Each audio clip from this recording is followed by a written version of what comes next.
Bonjour et aujourd'hui vous regardez Orienté accompagné par Aîné. Aujourd'hui nous allons parler de quelques problèmes que rencontrent des gens qui ont opté pour une poursuite d'études à l'étranger. Je vais parler aujourd'hui surtout du cas de l'Europe et dans les prochaines vidéos on parlera de d'autres continents également. Mais en fait aujourd'hui c'est surtout d'énumérer en fait quelques problèmes que rencontrent les gens qui voyagent, on va dire sans avoir perfectionné leur orientation au niveau de tout ce qui est poursuite d'études à l'étranger. Donc, mais avant de commencer, je vous invite à liker la vidéo et à commenter et à partager également, mais aussi à nous suivre sur tous les autres réseaux sociaux, dont Instagram, Facebook, YouTube, Twitter également, nous sommes un peu de partout. Et surtout à nous indiquer dans les commentaires si vous êtes en Europe et que vous avez d'autres problèmes, vous avez d'autres difficultés, vous avez rencontré d'autres problèmes qu'on n'a pas énumérés dans ces listings, dans ce petit listing que nous allons faire aujourd'hui. Donc sans plus tarder, passons au vif du sujet. Alors, il faut dire que ces problèmes concernent surtout les gens qui ont commencé des études en Afrique, précisément au Cameroun pour le cas que je connais le plus, mais surtout dans l'Afrique francophone. Donc tous ceux qui parlent français, enfin qui viennent d'un pays africain qui parle français. Et donc aujourd'hui on va parler essentiellement de tous ceux qui ont eu leur bac en Afrique, ou du moins qui ont fait des études en Afrique jusqu'au moins niveau troisième avant de voyager. On va surtout parler de ceux-là car ce sont ceux qui vont pouvoir entrer dans nos critères en fait d'orientation, dans le sens où on essaye en fait de voir ceux qui ont eu un niveau d'éducation au Cameroun, ensuite une poursuite d'études par la suite en Occident. Donc, les problèmes qu'on rencontre notamment, c'est les différences qu'il y a entre le système éducatif entre l'Afrique et l'Europe.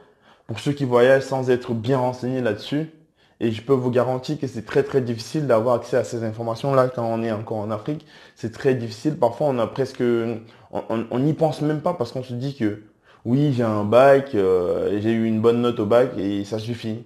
Ou parce qu'on m'a pris dans une université européenne, ça y est, j'ai le niveau, ça y est, tout est bon où on se dit pas, oh, ça va être dur parce on voit, parce que finalement, on constate qu'en fait, quand on est en Afrique en général, et bah, tout ce qu'on a comme information, c'est des gens qui sont allés en Europe bien plus tôt et qui reviennent de temps en temps pendant les vacances. Donc, on les voit.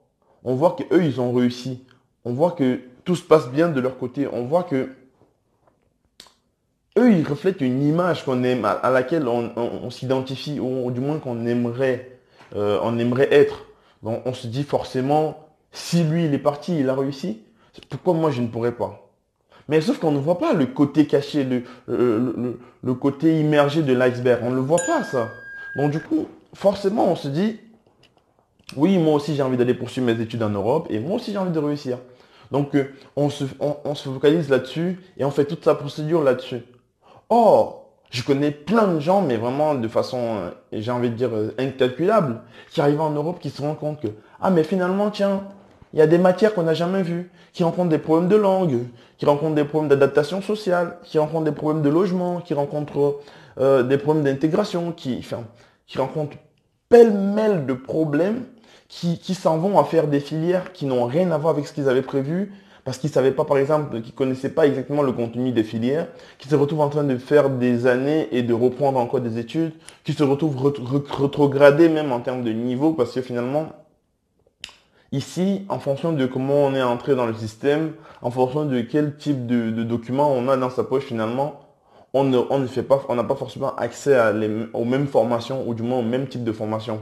Donc, on se rend compte finalement que la filière qu'on se disait qu'on était faite pour ça n'est plus le cas. Parce qu'on arrive et on se rend compte qu'en fait, qu'on s'est trompé de filière et qu'on va devoir reprendre. On va devoir refaire une année de plus ou on va changer de filière. Parfois, on se retrouve même obligé de changer de ville parce qu'on se rend compte que la ville qu'on voyait juste via Internet n'est pas celle qu'on s'imaginait. N'est vraiment pas ça, ça n'a rien à voir. Donc on est obligé parfois de changer de ville, parfois de changer d'université, parfois de changer même de pays carrément. Et je peux vous garantir que si on fait tout ça, c'est pas parce que ça va très bien. Certes, il y a le côté, oui, contrairement aux études en Afrique en général, oui, le système estudiantin en Europe est mieux fait. est mieux pensé en tout cas et donne accès à pas mal d'outils. Mais à côté de ça, il y a beaucoup d'autres choses qu'il ne faut pas ignorer, qu'il ne faut pas passer à côté en se disant, ouais, non, ça va, c'est bon, nanani, bref. Parce qu'il y a pas mal de paramètres à prendre en compte. Le caractère, notamment la solitude, parce que ici, c'est que toi et pour ta pomme, rien d'autre, personne d'autre. Le système est tellement bien fermé, bien carré, comme le disait notamment Thomas dans les précédentes vidéos, pour ceux qui ont regardé les premières vidéos. Il nous disait qu'à Noël, par exemple, on se rend compte qu'à 20 heures, il n'y a plus personne dehors. Tout est fermé. Eh bien, c'est pareil. Pour voir même ton meilleur ami, tu as besoin de l'appeler, de le prévenir par message que tu vas l'appeler, puis de l'appeler et de lui prendre un rendez-vous pour pouvoir le voir, pouvoir discuter avec lui. Donc, pour l'instant, on va dire, ce sont les premiers problèmes que j'ai eu à constater de par ma petite expérience. Je vous invite à mettre en commentaire tous d'autres problèmes si vous vivez en Europe ou des problèmes que vous avez pu entendre parler.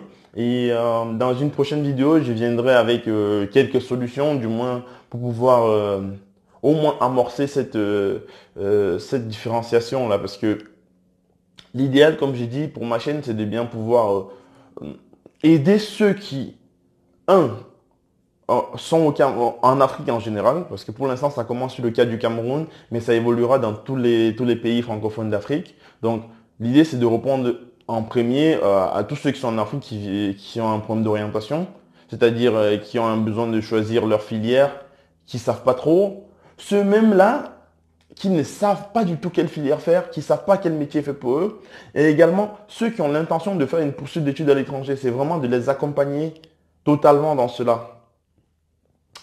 Donc, merci d'avoir regardé la vidéo. Et surtout, n'oubliez pas de laisser un pouce bleu juste en dessous et vous abonner